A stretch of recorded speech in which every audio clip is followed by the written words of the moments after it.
It's crazy to think that just a few years ago when I did my first Every Hulk Omnibus video, we only had 3 Hulk Omnis. We had the first Silver Age volume, we had Planet Hulk, and we had World War Hulk. Now, just a few years later, we have 5 volumes of Peter David's run. We have his Maestro run. We got the Red Hulk, we've got Immortal Hulk, and now we have the John Byrne and Joe Casey run, which follows up the Peter David run on Hulk. We're going to take a look at this advanced copy. So before we do, hit that like button. Make sure you're subscribed to the channel. Hit the notification bell, and let's take a look at this new Hulk Omnibus. All right, here we go. This one comes out on May 29th. It's actually the same day that the new printing of World War Hulk comes out, so you get a 2-for-1 on Hulk on that day. This is the regular cover. The direct market variant is this Lee Weeks cover. Let's take a look at the spine of the book. You got that classic purple and green. And then here goes the back. So $100 on the cover price. Now this takes place directly after Peter David's initial Hulk run, which concludes in volume 4.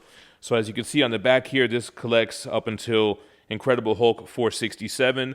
This includes the Joe Casey epilogue, and then continues with Hulk 468 through 474, and then the John Byrne run, which are issues 1 through 11 from the 1999 volume.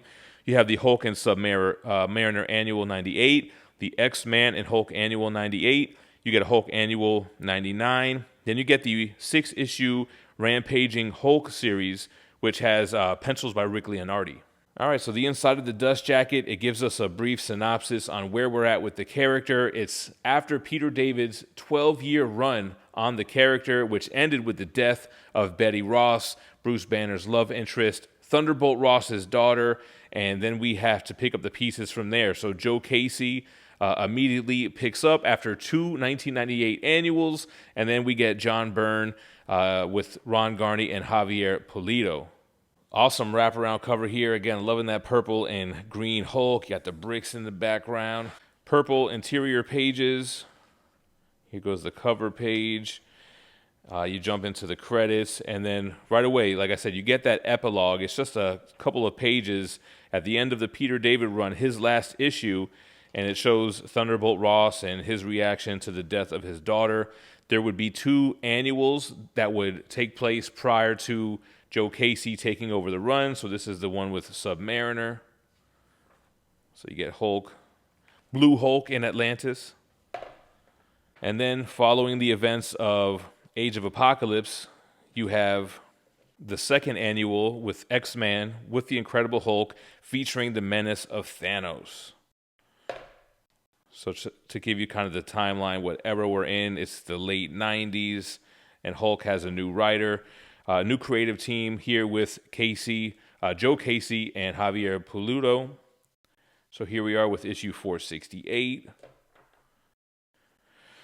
So they would tackle this and bring back a bunch of Hulk villains and putting Hulk up against heroes as well. We have the Super Adaptoid here. It almost feels like a little bit more of a cartoony vibe. You have the Circus of Crime storyline.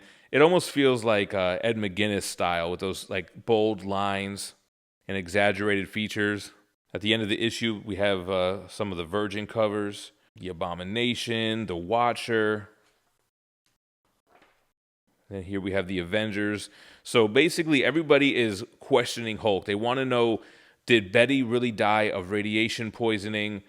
So everyone's looking for him. Ross is looking for him. The Avengers are looking for him.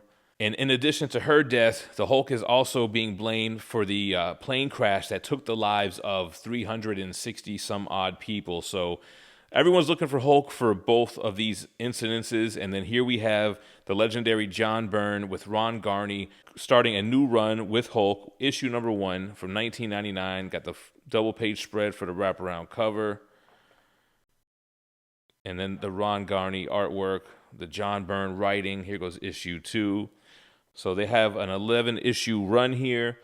And then the Rampaging Hulk was a run that was going on along at the same time. And that's collected at the end of this book here. Here's the plane in question, Panic in the Sky. So why did the Hulk crash this plane and murder these innocent civilians? Doesn't look much like the Hulk, though, does it? Oh, and then you have the Wolverine issues, I should say. So Bone Claw Wolverine. the classic rival. And you got a couple of great issues with Hulk versus Wolverine.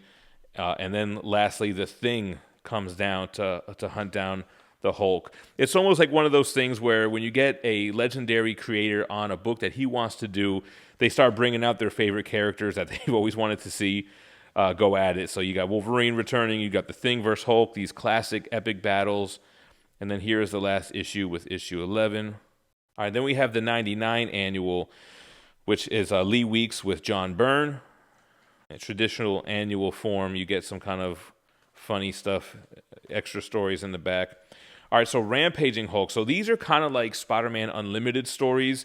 They're stories that are told during the events of some of his earlier stories. So yeah, Rick Leonardi and Glenn Greenberg, the writer on these issues. So kind of cool little modernized stories that take place during Hulk's past. So that's what we get in this Omni. Here goes the cover here for issue 3. Issue 4 here. Classic Hulk vs. FF. Again, you get the Virgin covers here. And a little bit light on the bonus material. We get some variant covers. John Byrne run a variant cover for both for issue 1. So this is by Ron Garney and Dan Green. Another Ron Garney. Oh, Dynamic Forces. Shout out Nick Barucci. Issue 2 had some variants as well. Then we get an article from Incredible Hulk 474. A house ad. Got another article from Marvel June, the 1998 catalog. Oh, here's the poster that came with it. I love me some Rick Leonardi, y'all. This house ad. All right, so we got a Joe Quesada variant cover for Rampaging Hulk 2. Just the pencils and inks. Oof. Gotta love these old school Wizard covers. Wolverine vs. Hulk on Wizard 80. And then we get Wizard 86. This video is brought to you by Bad Music, issue number 1. Following the battle at the Ninja Funk Dojo and the capture of BB, Bad Music retreats to their headquarters at the Nexus. With the love of Laser Wolf's life as irresistible bait, there's no doubt in Queen Bad's mind that her nemesis will come knocking and she's ready for them. Will Laser Wolf, JPG McFly, and Wolfgang see the trap for what it is or run headlong into disaster? Find out in Ninja Funk Bad Music number 1 in stores on May 15th. All right, guys, and there we have it. I love how this follows up directly after that Peter David run. I mean, it doesn't even skip a beat with the numbering and then giving us the John Byrne 11-issue series plus Rampaging Hulk. Definitely a lot of bang for your buck on this book. Let me know what you thought about it in the comments down below. Appreciate you watching. Stay minty fresh. Peace.